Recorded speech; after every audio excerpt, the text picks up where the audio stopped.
What's going on, everyone? Hayden Mandel here on the Lam Podcast. I'm your host, Hayden Mandel, and man, what a loss. I swear, I watched that last play of the game for Temple about like 7 or 8 times. I just couldn't quite understand how Tyler Douglas ended up losing that football in the scrum.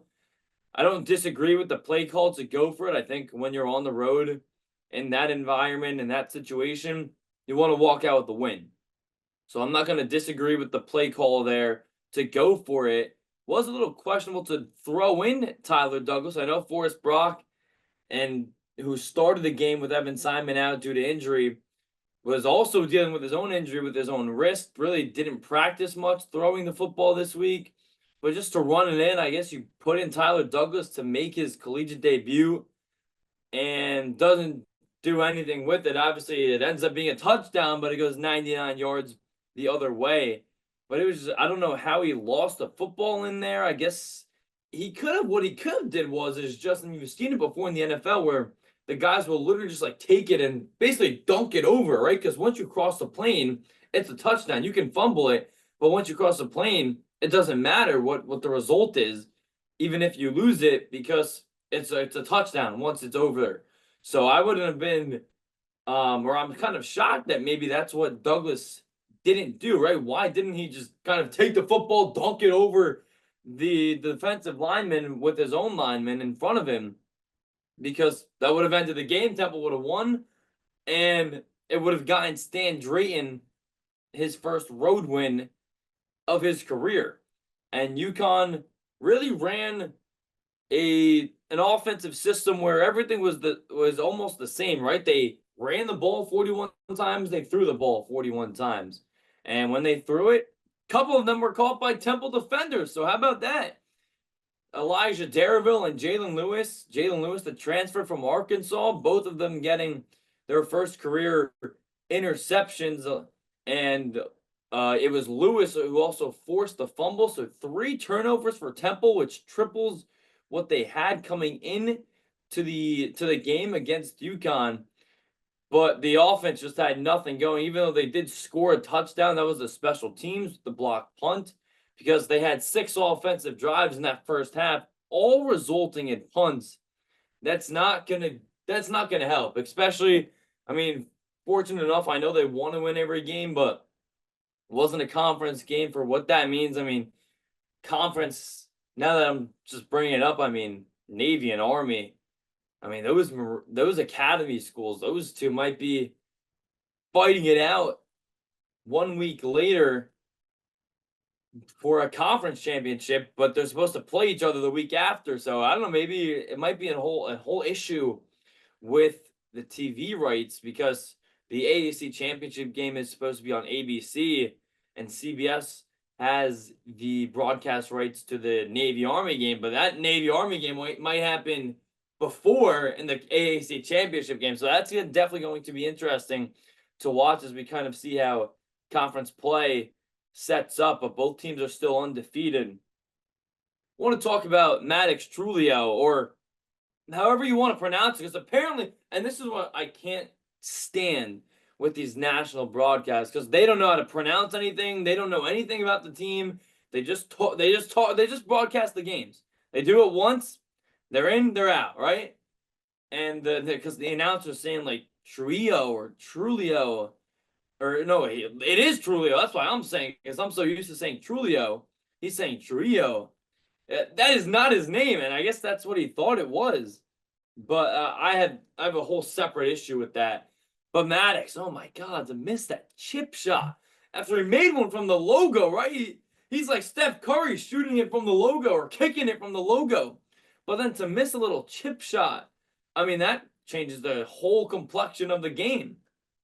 For him to do that, that was early on in the second half, the second drive after he just made that one from the logo. But for Temple, offensively, I mean, the run game definitely looked better.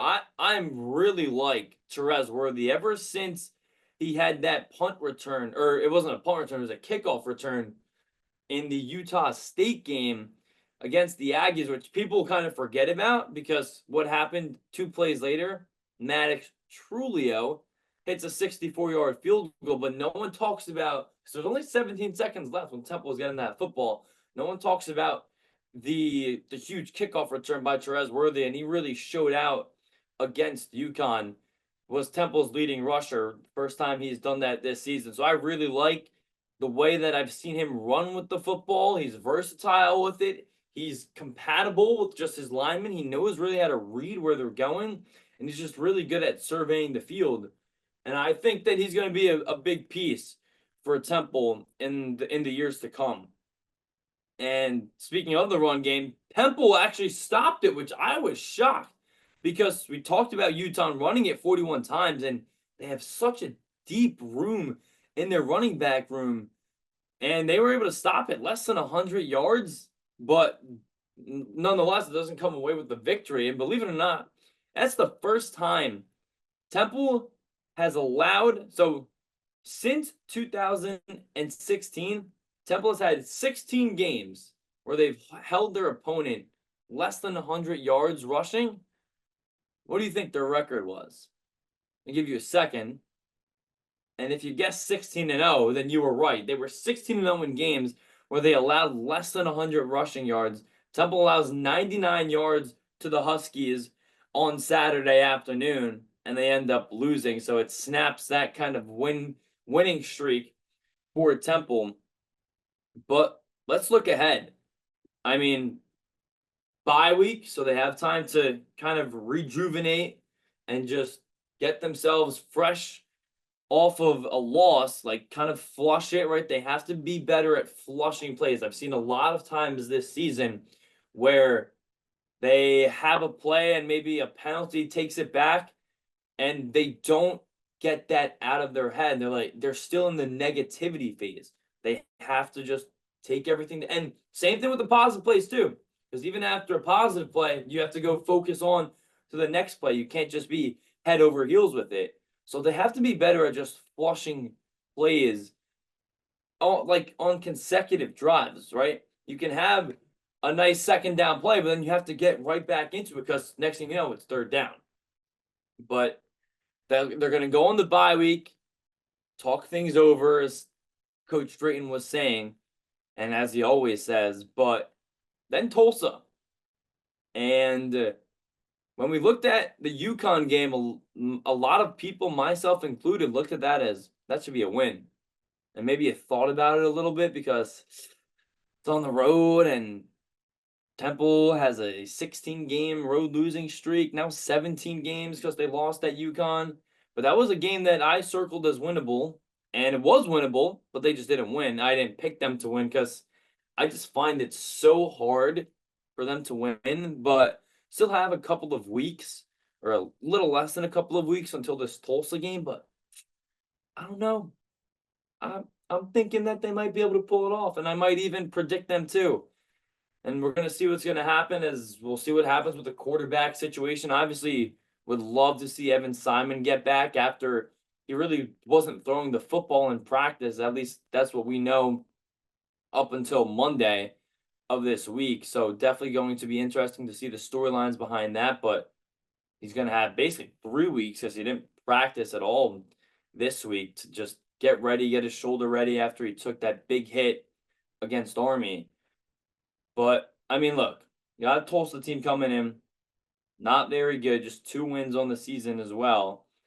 And when we look at the Golden Hurricane, we remember that last year, I mean, that's when I said when Temple played them that the season was over.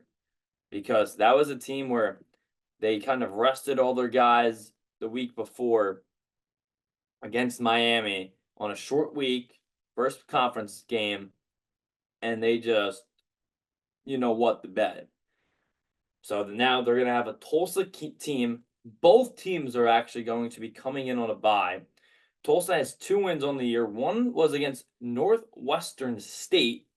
Yes, that is a college. Northwestern State.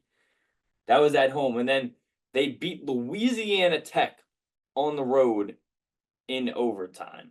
So 2 wins, both of them coming in non-conference play. They got smoked by North Texas and Army the last 2 weeks, allowing 52 and 49 points respectively. That Army team, as I was saying earlier, they are legit though. They're nothing to sneeze at. And they're going to be coming off this bye week, but here's my thing. Temple's got the bye week too. And you know what else they've got? They've got homecoming. And I don't know how much that's going to play effect to this year, but I know I'm going to go for the first time this season as a fan, not covering the game with the rest of my family, whoever decides to show up and whoever I can get some tickets for. But I know it's going to be a fun time. And Temple, and in the past, at least the 4 years, though this is going to be my fourth homecoming game, they've done good. They've done good when they've hosted homecoming. I remember my freshman year back in 2021, they beat Memphis after they were down 17-0. And in 2022, it was against Rutgers where they didn't even allow an offensive touchdown, actually. Evan Simon started that game. But they've had some pretty good luck going into homecoming games. So we'll see how everything plays out.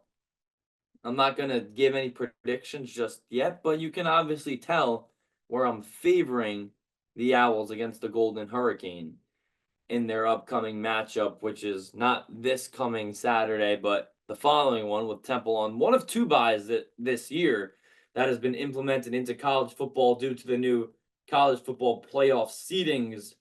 So because there's now 12 teams instead of 4, the NCAA decided to give every program 2 bye weeks. So Temple will be on their little rest week this week, and then they'll take on Tulsa at home. But just a brutal loss against UConn, a winnable game that they just couldn't claw out at the end. Game of inches, game of yards, and Temple unable to come out with a victory.